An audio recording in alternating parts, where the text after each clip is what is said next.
आता भेट देणार आहे, ज्या ठिकाणी ईव्हीएमच्या विरोधात खरं तर सगळं गाव उतरलेलं होतं आणि एक वेगळी यंत्रणा त्यांनी सुरू करायचा प्रयत्न केला होता. काय सांगाल याच्यावरून पुन्हा एकदा सत्ताधारी पक्षाची टीका सुद्धा केली जाते?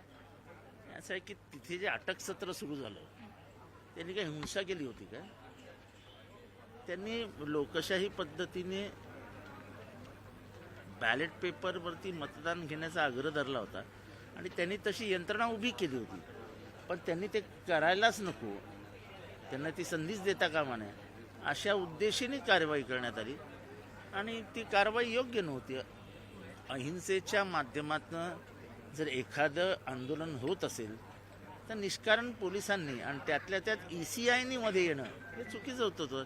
तुमची महाराष्ट्राचं इलेक्शन संपलं, रिझल्ट लागला, तुम्ही 76 लाख मतं कुठून आली ह्याचं उत्तर देत नाही, पर्सेंटेज कसं वाढलं ह्याचं उत्तर देत नाही, आणि इथे जेव्हा बॅलेट पेपरवर पोलिंग होतंय तेव्हा तिथे तुम्ही मध्ये जाताय, याचा अर्थ काय? पण तर अनेक जण असं म्हणत आहेत की शरद पवारांनी मार्केटवाडीमध्ये जाणं हे त्यांना शोभणारं नाही. शरद पवार मला वाटतं 84-85 वर्षाचे आहेत, 60 वर्षाचा राजकीय अनुभव आहे, त्यांच्या एवढा दीर्घकालीन राजकारणात असलेला नेता भारतात नाही, त्यामुळे त्यांना उगाच सल्ले देण्याच्या लफड्यात पडू नको. तर काल अनेक विरोधी पक्षातील आमदारांनी शपथ घेतलेली नव्हती. आज खरं तर काल तुम्ही बैठक सुद्धा झाली, आज शपथ घेणार आहात तुम्ही आमदारकीची. आता आमचे सगळे येतील, ठरवतील. तर महाराष्ट्र एकीकरण समितीने एक महामेळावा ठेवलेला आहे, पण त्यासाठी बेळगावमध्ये जाण्यावरून महाराष्ट्रातल्या लोकांना, मराठी मंडळ, मराठी नेत्यांना ही आतापासून बंदी करण्यात आली आहे. कसं बघता पुन्हा एकदा बेळगावचं आंदोलन किंवा बेळगाव हा तसा महाराष्ट्राच्या मनातला प्रश्न आहे. खरी जी लढाई सुरू झाली, बेळगाव, कारवार, निपाणी, अजून 2-3 गावांची नावं होती, मुंबईसह संयुक्त महाराष्ट्र झाला. बेळगाव मिळालं नाही, निपाणी मिळाली नाही, कारवार मिळालं नाही. त्याच्यामुळे जे मूळ उद्देशाने हे सुरू करण्यात आलं ते उद्देश पूर्ण होताना कधीच दिसलं नाही. आणि महाराष्ट्र, संयुक्त महाराष्ट्राची जी निर्मिती झाली त्याचं कारण हे होतं, त्यामुळे ते मिळालं पाहिजे. हे तिथल्या भाषिकांचं, मराठी भाषिकांचं जे म्हणणं आहे ते म्हणणं असं चिरडून टाकणं योग्य नाही, सरकार कोणाचंही असो. सर, कल महाराष्ट्र के मुख्यमंत्री एक ट्वीट करते हैं जहां पर शरद पवार जी को ये सलाह दी जाती है उनकी तरफ से कि आप अपनी हार मान लीजिए, आगे बढ़ने में आसानी होगी. अच्छा, सल्ला अच्छा है. सर, क्या आज महाविकास आघाड़ी के MLA शपथ लेंगे? अभी आके हम लोग तय करेंगे, सब लोग मिलेंगे अभी थोड़ी देर में. कहीं न कहीं महायुति और उदय सामंत जी अभी बोलकर गए कि जानबूझकर एक EVM विरोधी वातावरण बनाया जा रहा है महाराष्ट्र में. शरद पवार मार्केटवाड़ी में गए हैं और इस तरीके से खुद की हार का इंट्रोस्पेक्शन करे बिना EVM पर दोष देकर महाराष्ट्र को गुमराह किया जा रहा है. आप पर आरोप लग रहे थे.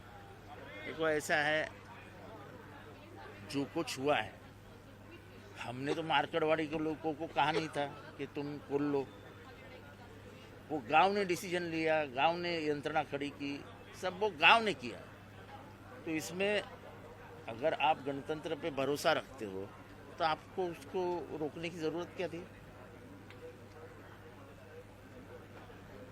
आम आदमी अगर चाहता है और वो खुद के पैसे से कोई काम करता है तो आपको क्या जरूरत है उसके बीच में जाने की? उनको अरेस्ट करने की क्या जरूरत है? आप क्यों इतने डरते हो? काल एक व्हिडिओ व्हायरल झाला विधान भवनामध्ये, ज्यात अजितदादा छत्रपती शिवाजी महाराजांकडे होते आणि त्यांच्या मागे उपमुख्यमंत्री एकनाथ शिंदे सुद्धा होते. अजितदादा म्हणतात की नेहमीप्रमाणे ते आता उशीरच करते. याकडे नेमकं कसं पाहता? दोघांच्या मध्ये काय झालं ह्याच्याबद्दल मी कशाला बोलावं? सर, MBA एक तरीके से यूनाइटेड है और EVM के मुद्दे को लेकर पूरे महाराष्ट्र में एक तरीके से आंदोलन खड़ा करने वाली, उस पर क्या कहेंगे? देखते क्या होता है, इतनी जल्दबाजी थोड़ी है, देखेंगे.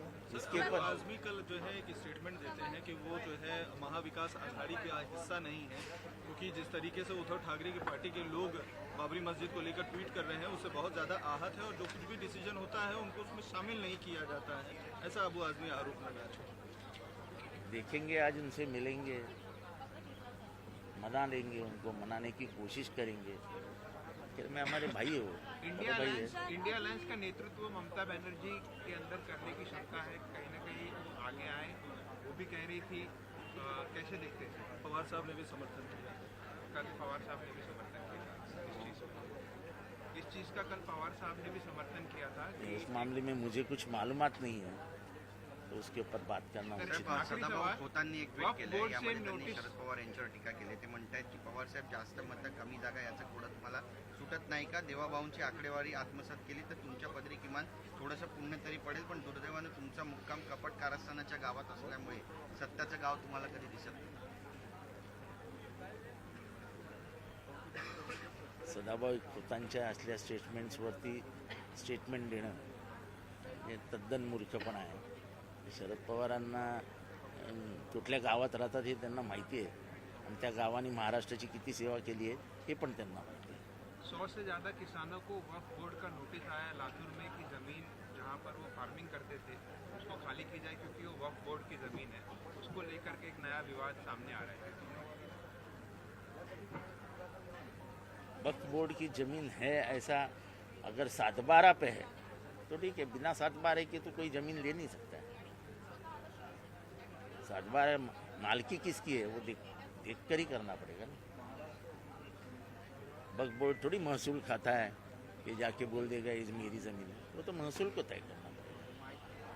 सर, आज मंत्रिमंडळाचा विस्तार होईल असं वाटतंय का? मी मंत्रिमंडळात जाणार थोडी आहे. देश विदेशातील प्रत्येक घडामोडींचे लाईव्ह अपडेट मिळवण्यासाठी आता साम टीव्हीच्या सर्व सोशल मीडिया प्लॅटफॉर्मला लाईक, फॉलो आणि सबस्क्राईब करा. तसंच सर्व नोटिफिकेशनसाठी बेल आयकॉन प्रेस करायला विसरू नका.